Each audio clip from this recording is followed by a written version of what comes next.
J'invite tous les Français qui veulent rester libres à m'écouter et à me suivre. Cette vaccination serait non seulement une capitulation, mais encore un asservissement. Or, beaucoup de Français n'acceptent pas la capitulation ni la servitude pour des raisons qui s'appellent l'honneur, le bon sens, l'intérêt supérieur de la patrie. Je dis le bon sens, car il est absurde de considérer la lutte comme perdue. Quelle bande de bâtards! Je sais plus où aller! Oui, nous avons subi une grande défaite, mais il nous reste des alliés dont les ressources sont immenses.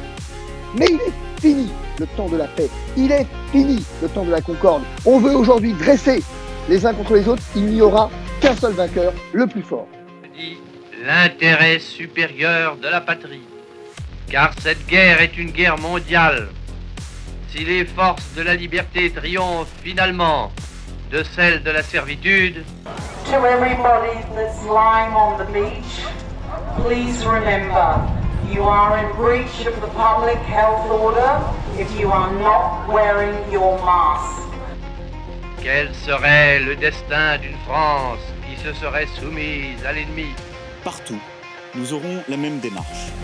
Reconnaître le civisme et faire porter les restrictions sur les non-vaccinés plutôt que sur tous. À partir du 15 septembre, si vous êtes soignant et que vous n'êtes pas vacciné, vous ne pourrez plus travailler et vous ne serez plus payé. L'honneur, le bon sens, l'intérêt supérieur de la patrie commande à tous les Français libres de continuer le combat là où ils seront et comme ils pourront. J'invite tous les Français qui veulent rester libres à m'écouter et à me suivre. Vive la France, libre dans l'honneur et dans l'indépendance.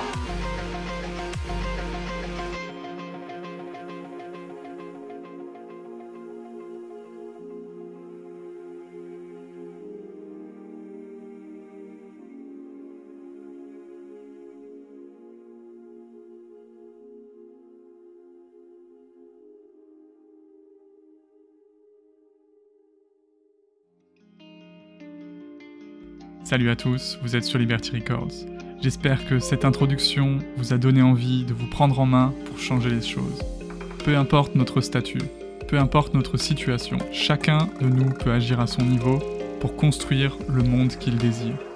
Que ce soit en manifestant, en discutant, en réinformant, en faisant des actions, en étant solidaire et humain, et surtout en n'acceptant pas l'inacceptable. Nous avons le pouvoir de dire non, de dire stop.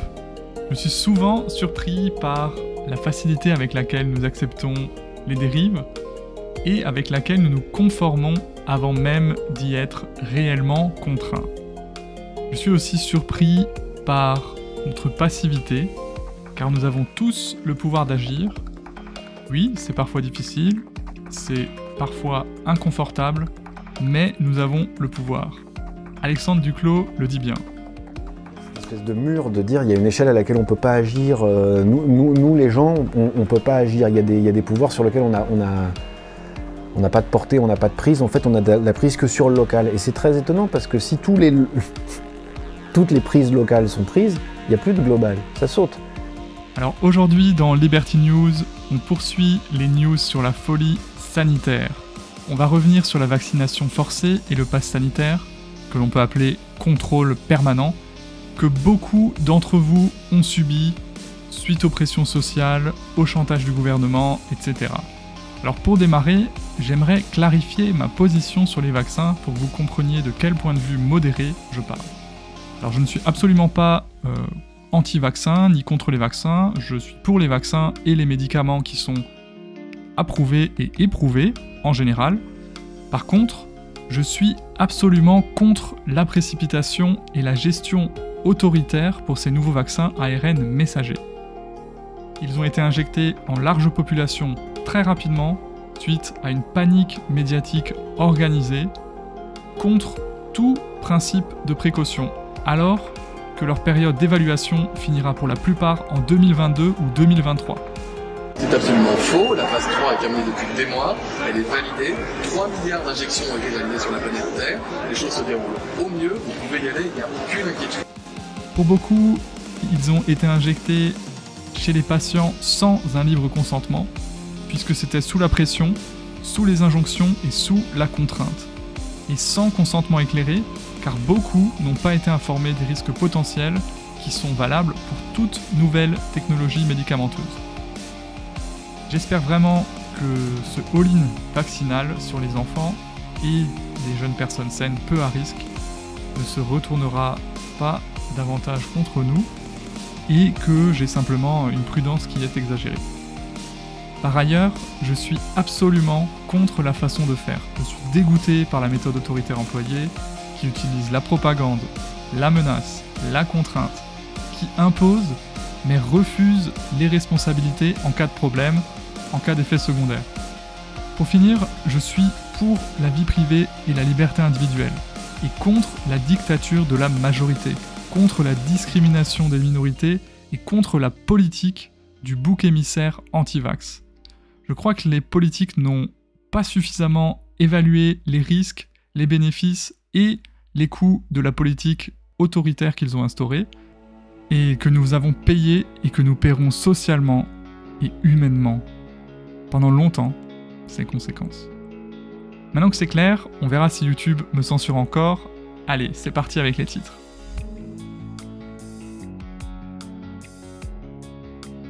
Les manifestations contre le pass sanitaire et l'obligation vaccinale continuent. On a vu le gouvernement qui achevait de démolir le système de santé publique avec la démolition des soignants et de l'hôpital avec la vaccination forcée. Les soignants qui manifestent depuis le mois de juin dénoncent une mesure antidémocratique. Écoutez. Mais vous vous rendez compte de ce que c'est qu'un soignant qui a mis des patients dans des sacs mortuaires, qui est dans la maltraitance institutionnelle, qui souffre dans son travail et à qui on dit tu vas juste continuer comme ça et puis fais-toi vacciner et puis de toute façon si tu ne te fais pas vacciner, tu seras suspendu sans salaire. Mais quel pays démocratique fait ça? Non mais sincèrement, c'est juste ignoble. Il y a eu très peu de commentaires médiatiques pour discuter du problème de fond, de pourquoi les gens manifestent. Les médias de masse sont complices et ils minimisent l'importance et la raison de ces mouvements que je vous ai cités précédemment.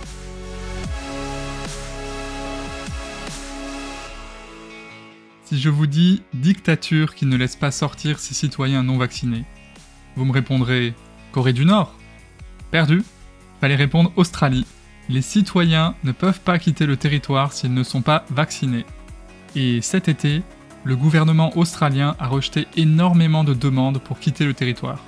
Un enfermement digne des régimes autoritaires. On va maintenant parler des dérives discriminatoires en Allemagne. En Allemagne, on a la règle des 2G qui s'instaure dans plusieurs endroits, c'est-à-dire genesen oder geimpft, qui veut dire guéri ou vacciné, ce qui veut dire que même les gens qui ont un pass sanitaire, avec un test PCR négatif, ne peuvent pas accéder à certains lieux. C'est le cas pour des festivals de musique extérieure, c'est le cas pour des restaurants, et ce sera bientôt le cas même pour des écoles sans doute. Donc quelque chose d'absolument inacceptable.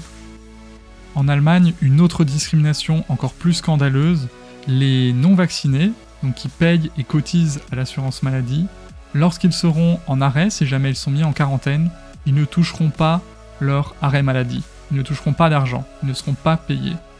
C'est juste dégueulasse.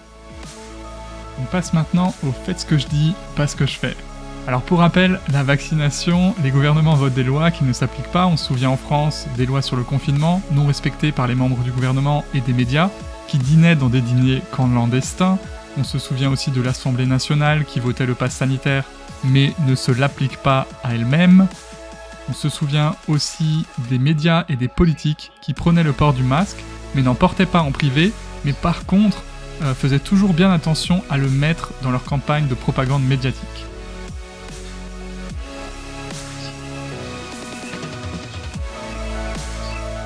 Cette fois-ci, Ce dont je vous parle se passe aux États-Unis. Le président Joe Biden a fait voter la vaccination obligatoire pour les employés du gouvernement, mais cela ne s'applique pas aux membres du Congrès et à leurs employés. Donc ceux qui font voter la loi ne se l'appliquent pas à eux-mêmes. Pour finir ce journal sur les news dystopiques, un petit point à venir. Une vidéo très percutante et tout en ironie du Raptor dissident sur ce qui nous attend. Je vous ai dit que c'était éternel et que c'était une piqûre obsolète. Mais vous avez pas voulu me croire, l'internaute. 3e dose de vaccin Covid pour qui? Comment prendre rendez-vous? Mais on le sait comment prendre rendez-vous.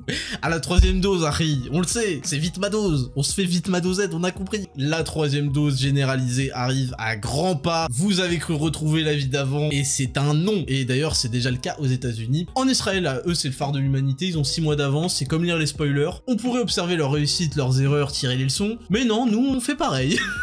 Raptor, t'exagères, c'est bon, c'est la 4e dose, on retrouvera la vie d'avant, ce sera terminé, ils vont pas nous en faire une de plus, au pire un petit rappel, un booster. Et bien le professeur Salman Zarqa a pas l'air exactement de votre avis, je cite, en pensant à cela et au déclin des vaccins et des anticorps, ça c'est le petit cadeau, la petite dose tous les 6 mois pour avoir le droit de faire des trucs, et je trouve que c'est une super idée, il faut prendre ces doses, c'est très important, et pour vous prouver que c'est une putain de bonne idée, écoutez ce que cette dame respectable a à vous dire. Même une 4e dose, 5e dose, 10e dose, si ça me permet de vivre.